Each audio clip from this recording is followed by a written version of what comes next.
hari ini, semoga selalu sehat dan tentunya terus semangat ya. Senang sekali saya Widi Dwinanda dapat hadir menjumpai Anda dalam program Bincang Kita untuk membahas seputar kesehatan. Nah, bicara mengenai kesehatan nih saudara, tentunya di tengah pandemi COVID-19 ini kita harus selalu mematuhi protokol kesehatan dimanapun berada. Seperti yang telah kami lakukan, segenap tim produksi dan juga pengisi acara termasuk saya sudah melakukan swab antigen sebelum produksi ini berlangsung, dan selama produksi ini berlangsung pun kami selalu menjaga jarak dengan menggunakan masker. Ya, kita kembali ke tema kita hari ini mengenai kesehatan, yaitu kanker, di mana saudara, kanker merupakan penyakit yang mematikan. Dan pada umumnya penyakit ini tidak menimbulkan gejala pada awal perkembangannya, sehingga baru terdeteksi setelah masuk atau mencapai stadium lanjut atau stadium akhir. Dan biasanya untuk penanganan dilakukan dengan tindakan operasi atau kemoterapi. Lantas, adakah penanganan lain tanpa operasi atau kemoterapi untuk penyakit kanker ini? Kita akan membahasnya selama 30 menit ke depan, tentunya hanya di Bincang Kita.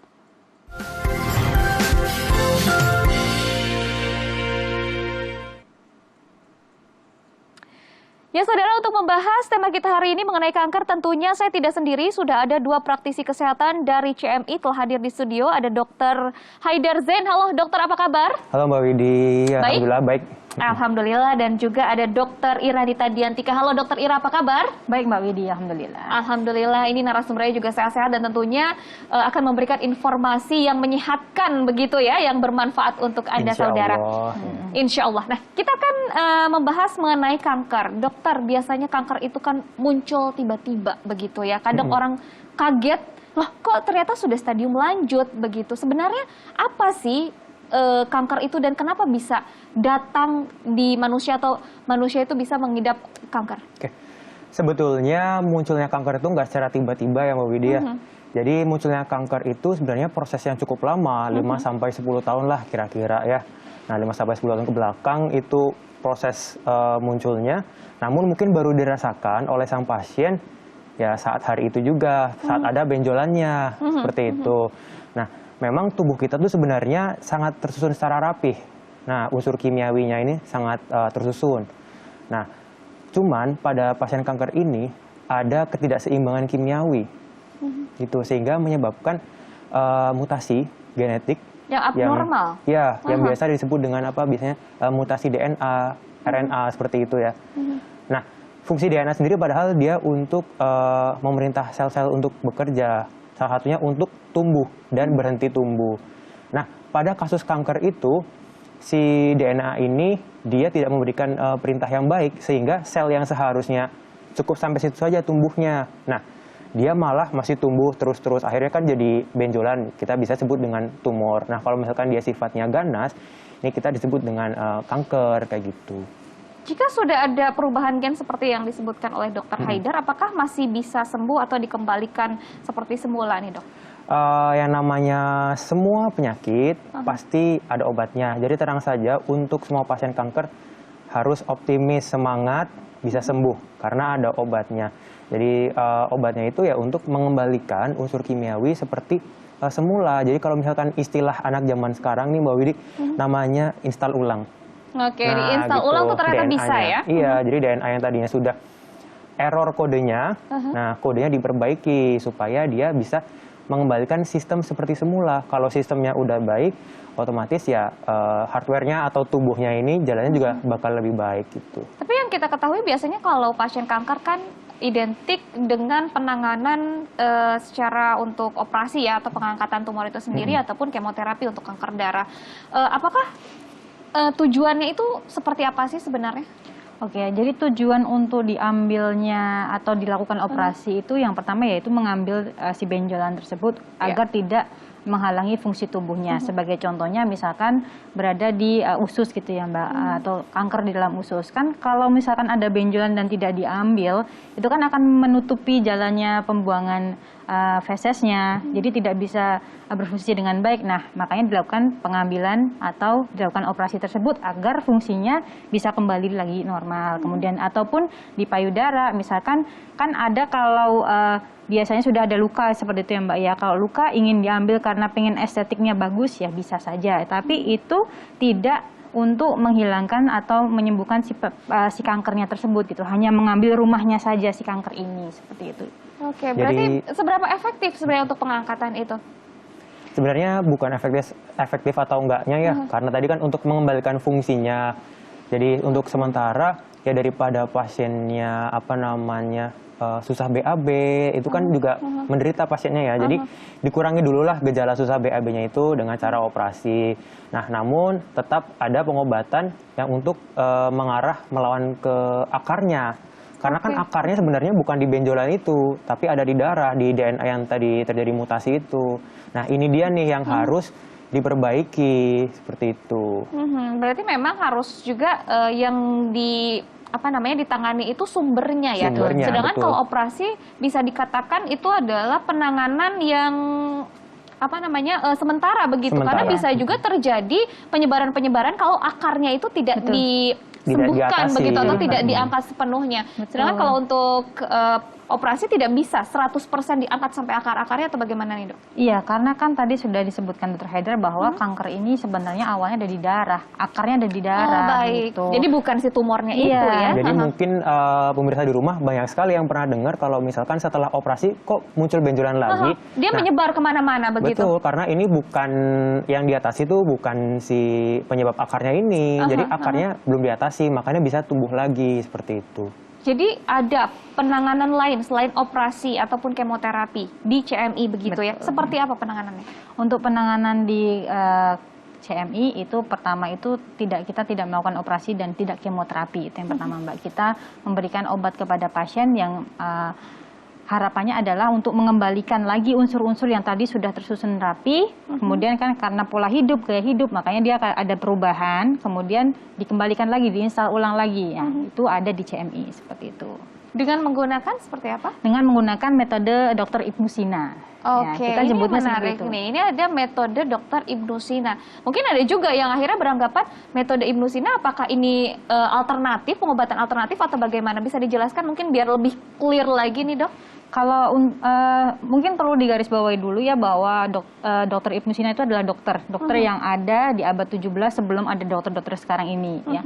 Yang dimana apakah ini itu alternatif atau bukan, sebenarnya ini adalah ilmu dokter juga gitu ya. Berarti masih berkaitan dengan tindakan medis juga nih, Saudara. Betul, iya, karena kita juga diiringi dengan pengobatan medis zaman saat ini ya, yang dimana misalkan ada pasien yang memang keadaan umumnya jelek atau buruk, maka akan dilakukan perbaikan dengan dokter-dokter spesialis yang terkait. Misalkan penyakit dalam, salah satunya seperti itu.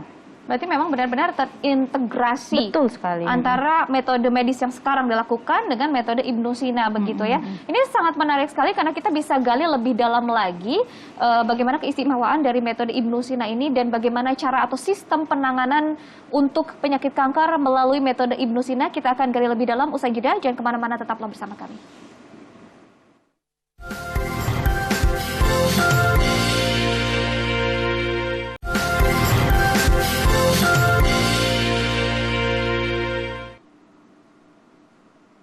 Anda kembali bersama kami, tentunya masih di Bincang Kita, masih bersama saya Widi Dwinanda dan juga ada Dr. Haidar dan Dr. Ira dari CMI. Nah, ini dikatakan di segmen sebelumnya bahwa di CMI juga ada sebuah metode bernama metode Dr. Ibnu Sina ya, begitu, yang bisa menangani penyakit kanker tanpa operasi dan kemoterapi. Mungkin bisa dijelaskan lebih detail lagi sebenarnya metodenya seperti apa sih, sistem pengobatannya, tahap-tahapannya begitu? Mungkin saya coba jelaskan ya ke pemirsa semua.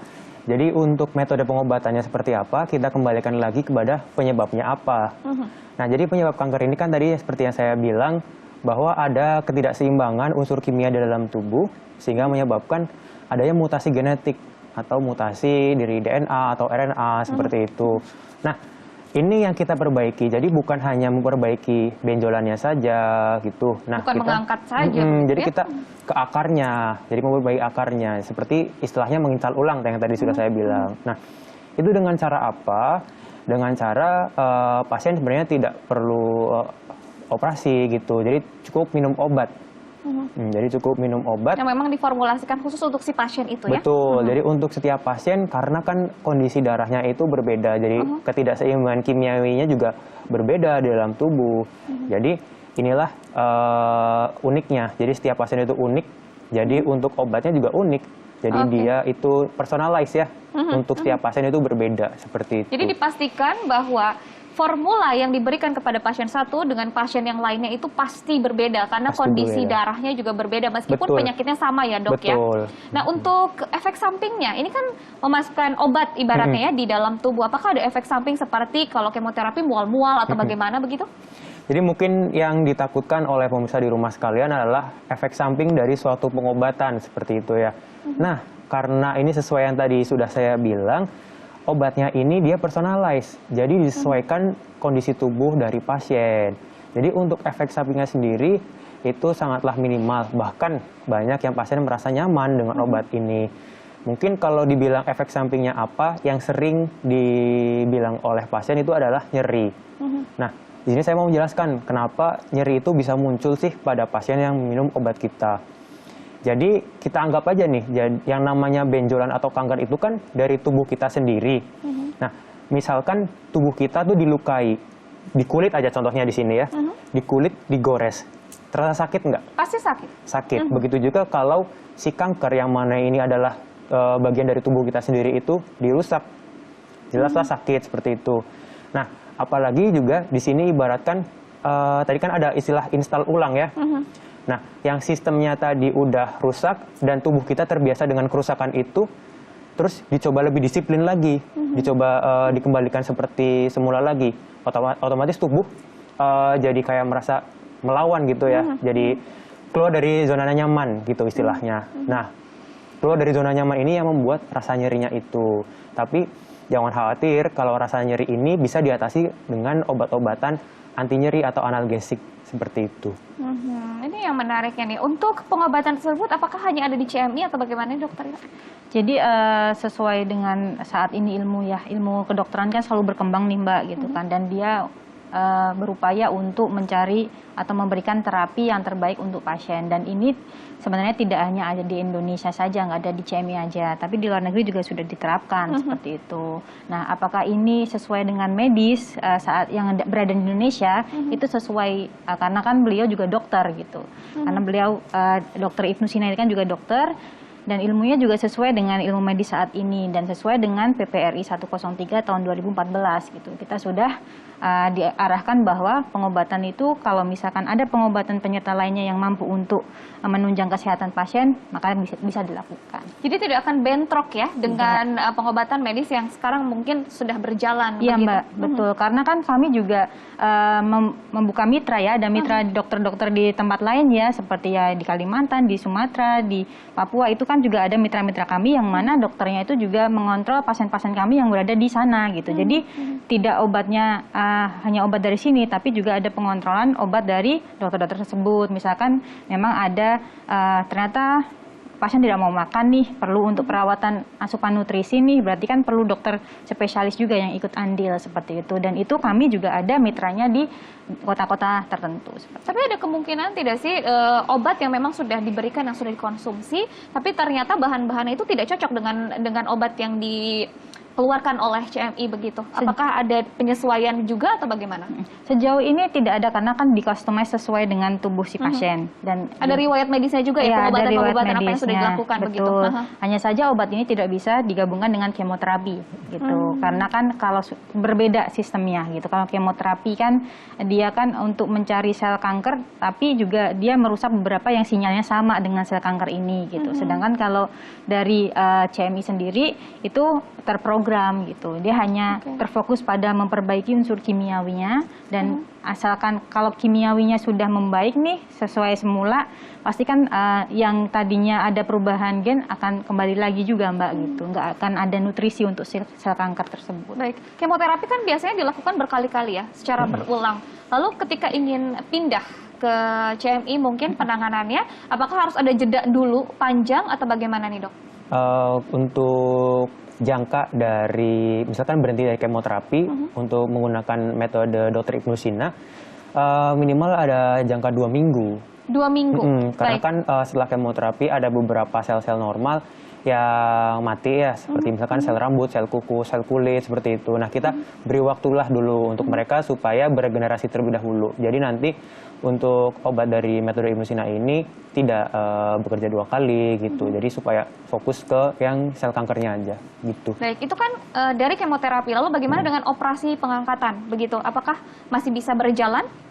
Bisa berjalan, Mbak. Dan perlu digarisbawahi bahwa pengobatan dari yang Ibnusina ini kita tidak tiba-tiba langsung menuju ke si sel kankernya, tapi kita memperbaiki keadaan tubuh si pasien dulu. Imunnya juga harus diperbaiki dulu dengan obat-obatan atau obat yang ada di dokter Ibnusina ini. Jadi perbaiki imunnya, kemudian baru sel kankernya atau perbaiki unsur-unsurnya seperti itu. Dan untuk yang diambil Sudah mengambil operasi itu bisa langsung saja gitu. Hanya aja nanti perlu pertambahan perawatan luka seperti itu, kayak seperti wound care seperti itu. Sejauh ini persentase kesembuhan dari pengobatan di CMI seperti apa dari pasien-pasien yang sudah ditangani ini, Dok?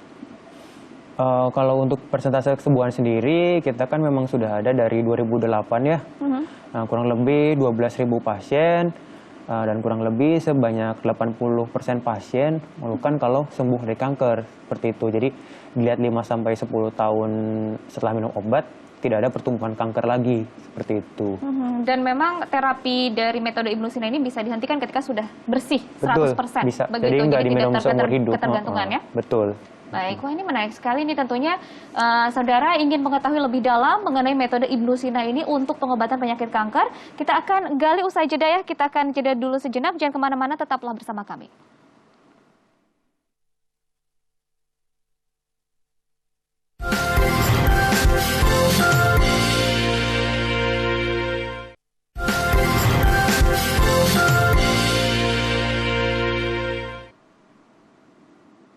Terima kasih Anda masih bersama kami dalam bincang kita, dan untuk Anda, saudara yang ingin mengetahui lebih dalam atau lebih detail mengenai pengobatan kanker melalui metode Ibnusina di CMI, kita bisa langsung saja saksikan tayangan berikut ini. Kanker terjadi akibat pertumbuhan sel-sel abnormal yang tidak terkendali di dalam tubuh. Pertumbuhan sel abnormal ini dapat merusak sel normal di sekitarnya. Biasanya kanker pada awalnya tidak menimbulkan gejala dan baru terdeteksi setelah mencapai stadium lanjut, sehingga kanker menjadi penyumbang kematian kedua terbesar di dunia. Faktor utama pemicu kanker adalah pola hidup yang kurang sehat, seperti kurang olahraga, merokok, dan pola makan yang tidak sehat. Penyakit kanker bukanlah penyakit yang baru ditemukan. Jauh sebelum peradaban pengobatan modern tercipta, Ibnusina telah melakukan penelitian dan merancang pengobatan untuk penyakit kanker. Dalam karya bukunya yang berjudul The Canon of Medicine Al-Qanun fil Al-Tib. Ibnusina adalah seorang ilmuwan dari timur yang berkontribusi besar terhadap perkembangan ilmu kedokteran. Beliau menguasai ilmu bedah dan sangat memahami ilmu biomolekuler yang menjadi ilmu dewa saat ini. Sehingga ia dikenal dunia sebagai bapak kedokteran modern. Formulasi Ibnusina yang telah dikenal kehebatannya di seluruh dunia sudah menjadi dasar pengobatan di Canon Medicine Indonesia atau CMI Hospital.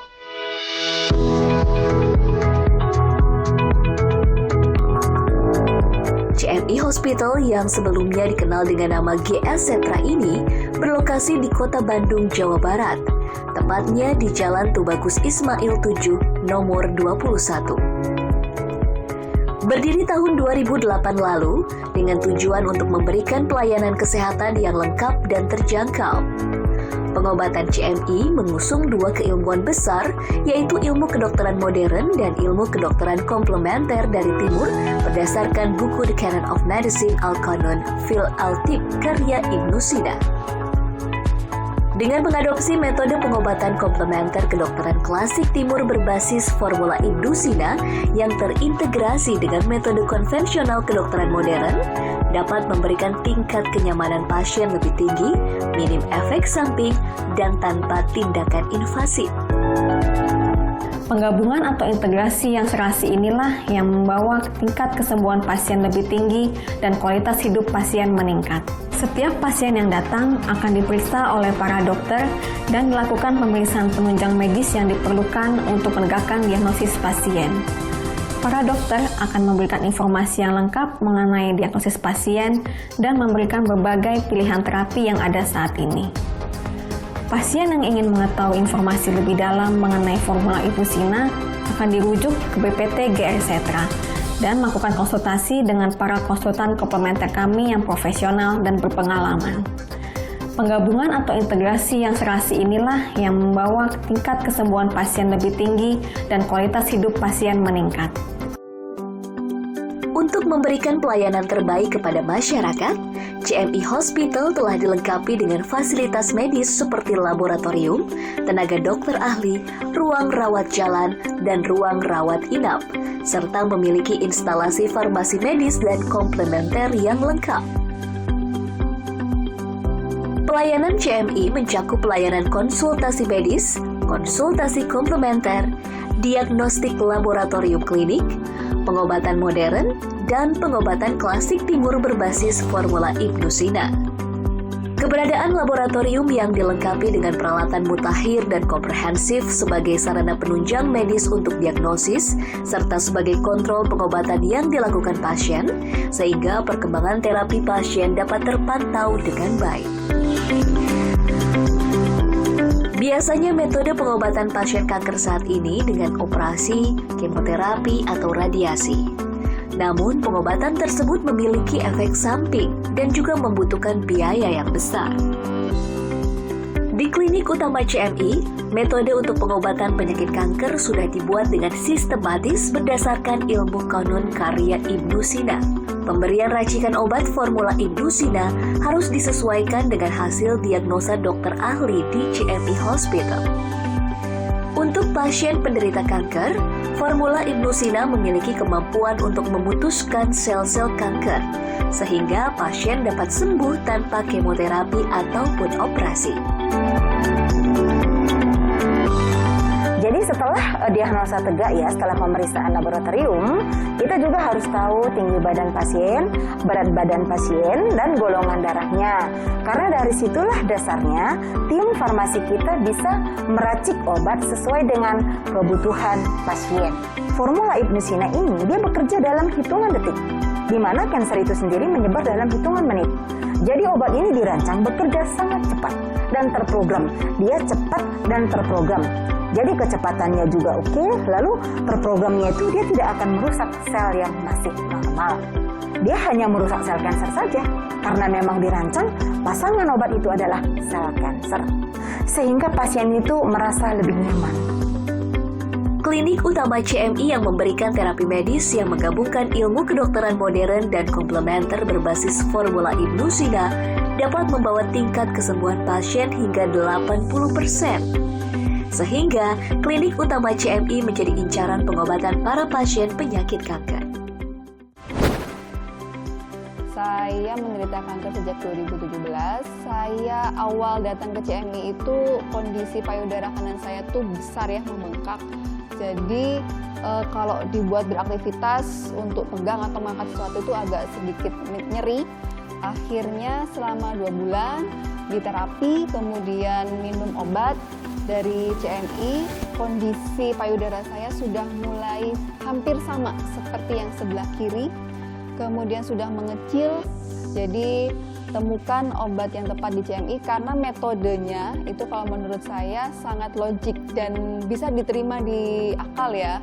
Saran saya untuk rekan-rekan di luar sana yang sedang mendapatkan anugerah sebetulnya ya, saya melihatnya sebuah anugerah penyakit kanker ini, segera berobat ya ke CMI karena sebetulnya kanker itu bukan sebuah penyakit yang harus ditakuti, tapi harus diselesaikan dan harus diobati secepat mungkin. CMI Hospital hadir memberikan solusi, tak hanya untuk penderita penyakit kanker, namun juga penyakit mematikan lainnya, seperti jantung, gagal ginjal, dan diabetes. Saya sangat mengapresiasi dan mendukung keberadaan klinik utama CMI yang menerapkan metode pengobatan komplementer terintegrasi, sejalan dengan strategi WHO, peraturan pemerintah Republik Indonesia, dan peraturan Menteri Kesehatan Republik Indonesia. Semoga klinik utama CMI dapat menjadi pilihan yang baik, nyaman, dan dapat meningkatkan kualitas hidup pasien.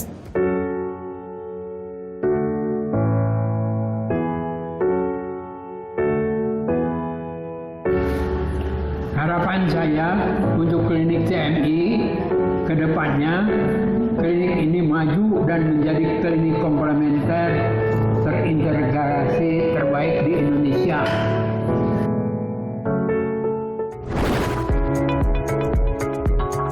Bila Anda sudah divonis menderita kanker, tak perlu khawatir. Segera konsultasikan dengan datang langsung ke klinik utama CMI di Jalan Tubagus Ismail 7 nomor 21, Kota Bandung, atau telepon di 022 253 1000.